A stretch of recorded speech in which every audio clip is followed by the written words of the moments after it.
আসলে মন্ত্রণালয় বলতে পারবে, বাট আমরা তো সবাই চাই তিনি ফিরে আসবেন, সবাই বাংলাদেশ টিমে খেলুক, এটা আমরা সবাই চাই। আমরা নতুন ক্রীড়ামন্ত্রী পেয়েছি, ক্রীড়া প্রতিমন্ত্রী মহোদয়কে পেয়েছি। তো আপনারা বিসিবি এই বর্তমান যে প্যানেলটা আছে, কতটুকু আপনারা এই বর্তমান ইয়ে থেকে সরকার এবং বর্তমান যে মন্ত্রী পরিষদ আছে ক্রীড়া মন্ত্রণালয়, এখান থেকে কতটুকু আশা করেন এবং ভবিষ্যৎ ক্রীড়া যেটা কেমন হবে? দেখুন, আমিনুল ভাই যে স্পোর্টস পার্সন, যারা স্পোর্টস পার্সন হয়ে আসেন ক্রীড়া মন্ত্রণালয়ে এবং যারা স্পোর্টস পার্সন তারা স্পোর্টসটাকে ওন করে। একটা জিনিস বলতে পারি, এখন মাঠে অনেক খেলা হবে। মাঠে যেহেতু একজন স্পোর্টস পার্সন সবসময় চাই খেলাটা যেন মাঠে থাকবে। সো একটা জিনিস আমি নিশ্চিতভাবে বলতে পারি, আমিনুল ভাই আসে যেটা হবে যে সব স্পোর্টসগুলি মাঠে অনেক বেশি হবে।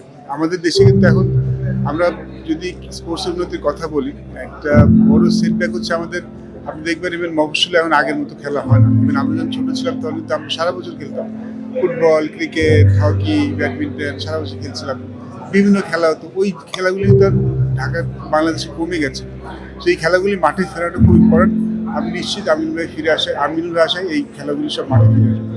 তো আমি ছোটবেলায় আপনার খেলা দেখেছি এবং হাবিবুল বাশার এই বাংলাদেশের ক্রিকেটকে ই করেছেন, ওন করেছেন এবং বাংলাদেশ ক্রিকেটকে সারা পৃথিবীতে চিনিয়েছেন।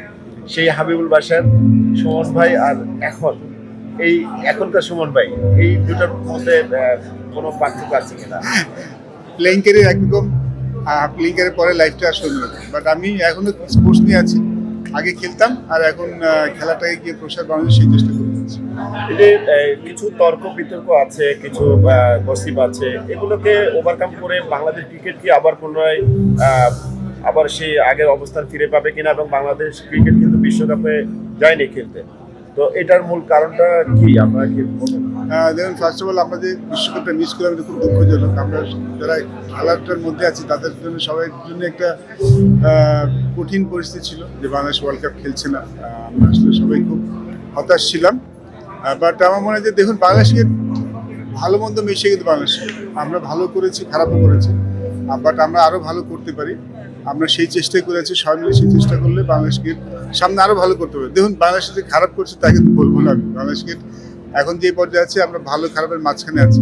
আমাদের we had bad days, we have good days, but coming near future আমরা আরও ভালো করতে চাই। বর্তমান যে